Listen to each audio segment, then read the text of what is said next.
洪善女係一位傑出嘅藝術家，佢留俾我哋最重要嘅係佢嘅藝術成就。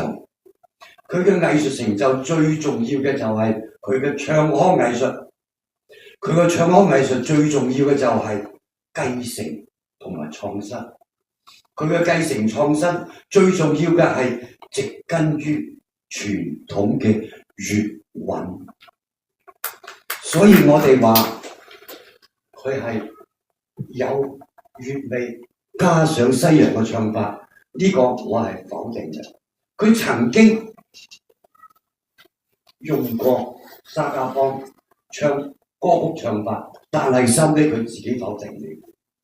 第二，佢嘗試過交響樂，嘗試過鋼琴，最終他放棄了。他說唔係嗰種味。唔知道學者們有冇總結紅線女嘅唱腔藝術？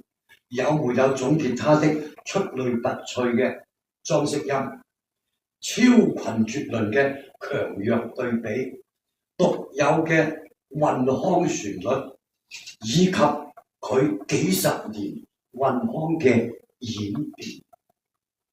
呢四項係佢嘅唱腔藝術特色。我哋紀念佢誕辰，係咪需要把佢加以總結、繼承、發揚光大呢？眾所周知，紅線女超級出彩係佢經典嘅作品。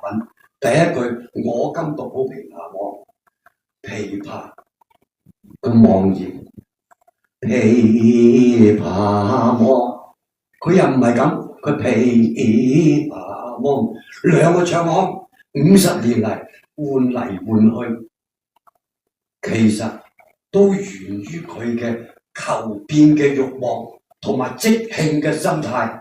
記住即興嘅心態。傳統粵曲嘅譜子在他心裏，而不是在譜子文字上。再比如悲歌一曲寄聲入漢歌，寄聲入漢歌嘅悲字，悲聲一曲寄聲入漢歌，個悲字嘅下滑音，我哋無法測量佢嘅音程係多少。悲佢嘅一開始嗰個高音，你測量唔到佢係咩音，佢好似説話一樣。好，而且紅線女每一次唱法都唔同，我哋應該如何為佢記譜呢？再比如一陣陣胡笳聲響，一縷縷芳煙迷網相拾。佢點解要個雙字？點解要往後邊拖一點點呢？佢唔啱拍子啦。如果按照我哋唱歌嚟講，佢唔啱拍子係錯嘅，速度跟唔上，但係更有韻味。學術上又如何評價佢呢？所以我哋研究紅線女藝術應該點樣研究？速度跟唔上，但係更有韻味。再比如，更恨我哋君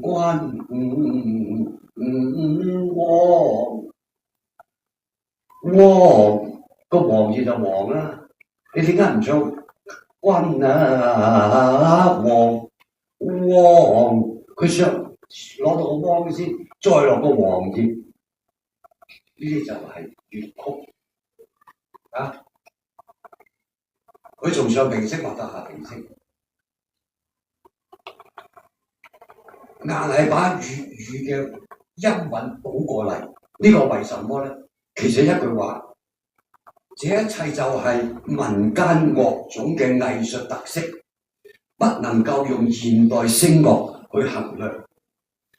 我同紅線女共事22年，後13年我總係一個揚琴為佢伴奏，佢跟住感覺走。大家記住，佢跟住感覺走，佢唔係睇譜，佢睇譜係形式，佢係跟住感覺走。餘影，我嘅揚琴跟住佢嘅即興走呢種形式，傳統粵曲唔係叫做伴奏，係叫做拍和。如影隨形，妙到浩癲，呢種形式已經越來越少了。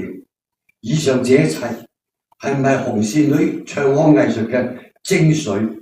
我唔敢貿然定論，在這裏只係呼籲學者們為他總結、繼承、發揚光大。